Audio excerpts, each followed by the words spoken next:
Hi friends, आपका अपने YouTube channel फसल फार्मर्स तक में आपका स्वागत है। यदि आप चैनल पर नए हो तो चैनल को सब्सक्राइब जरूर कीजिए। आज अपन देखेंगे ये हमारी 8713 पूसा मंगल 60 दिन की हो चुकी है।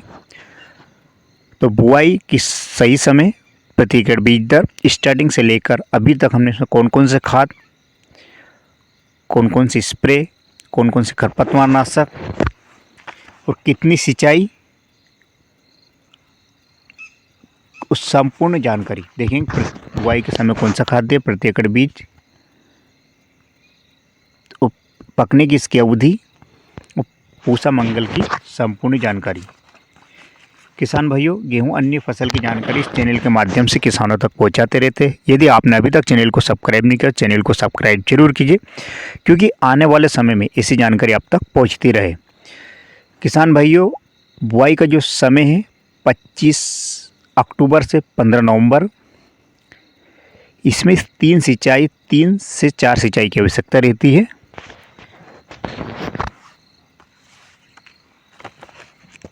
वो किसान भाइयों, कल्लों की इसमें जो फुटाव देखा गया वो कम से कम एक पौधे में 30 कल्ले निकलते हैं। ये देखिए आप, ये सिंगल पौधा है और इस 60 दिनों का अभी हुआ है, तो एक पौधे में 30 कल्ले निकलते हैं।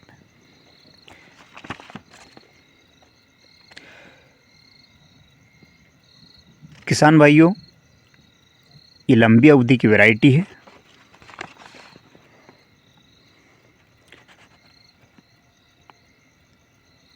किसान भाइयों, जैसे जैसे गेहूं की खेती की बुआई पछेती होती है तो पैदावार घटती है, तो आप समय से बुआई करें। और बुआई के समय जो खाद डालें, DAP 30 kg, SSP 50 kg, MOP 20 kg, urea 25 kg। SSP single super phosphate प्रति एकड़ 2 डोज है, तो आप पहले इसका छिड़काव कर दें। DAP और MOP और यूरिया तीनों को मिक्स करके आप बुआई के साथ दे सकते हैं।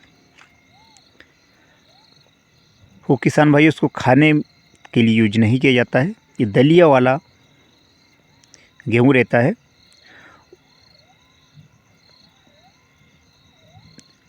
वो पकने की जो इसकी अवधि है 130 से 140 दिन की रहती है। किसान भाइयों, लंबी वैरायटी है, जैसे कि मैंने आपको बताया।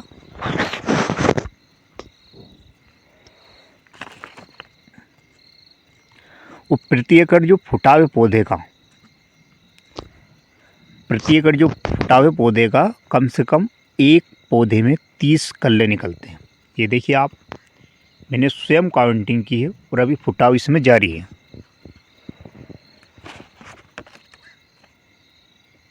और झुलसा रोग, झुलसा रस्ट के प्रति ये सहनशील है, इस पर किसी प्रकार का कोई फर्क नहीं पड़ता है। और बीज से बीज की दूरी 4 से 5 सेंटीमीटर और लाइन से लाइन की दूरी 7 से 8 सेंटीमीटर। और बीज की जो गहराई है 4 से 5 सेंटीमीटर रखे। वो किसान भाई, किसी भी गेहूं की जो डिस्टेंस है, लंबी अवधि वाले गेहूं हैं, वो फुटाव मैक्सिमम लेता है। तो अपने को डिस्टेंस यानी दूरी मेंटेन करके अति आवश्यक रखना है। मैं आपको ये बता दूं, यदि आपने दूरी मेंटेन नहीं की तो आपका पौधा फुटाव नहीं लेगा और आप वापस कमेंट करेंगे कि पैदावार कम हुई है। तो आप दूरी का अवश्य ध्यान रखें। वो किसान भाइयों, जैसे जैसे अपन बुआई का समय निकलता है या लेट होते हैं, तो अपने को यदि बुआई 15 नवंबर के बाद कर रहे तो अपने को 5 kg बीज बढ़ाना है, क्योंकि बीज का अंकुरण कम होता है। और इसके पौधे की हाइट की बात करें तो पौधे की ऊंचाई 2.5 से 3 फीट रहती है एवं इसकी बीज दर 70 kg प्रति एकड़ रखना है। 70 kg प्रति एकड़ ही रखना है। मैक्सिमम अपने को बीज नहीं लेना है, क्योंकि फुटाव कम रहेगा।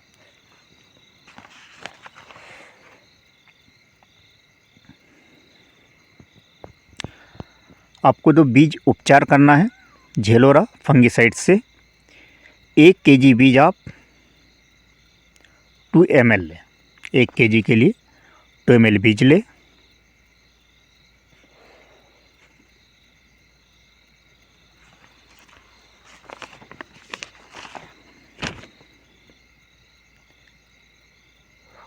किसान भाई, यहाँ कोई प्रमोशन वीडियो नहीं है।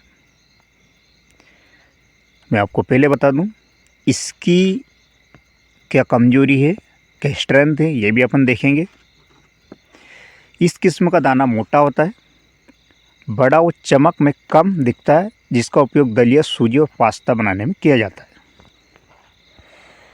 वो किसान भाइयों, मैं आपको बता दूं, हल्की भूमि, मध्य भूमि और भारी भूमि किस, तो आपको हल्की भूमि में यदि आपने इसको बोया है तो आपको 6 सिंचाई की आवश्यकता रहेगी। मध्यम भूमि में आपने इसको बोया है तो 5 सिंचाई की आवश्यकता रहेगी। और भारी भूमि यदि आपने इसकी बिजाई की है तो आपको मात्र 4 सिंचाई की इसमें आवश्यकता रहती है।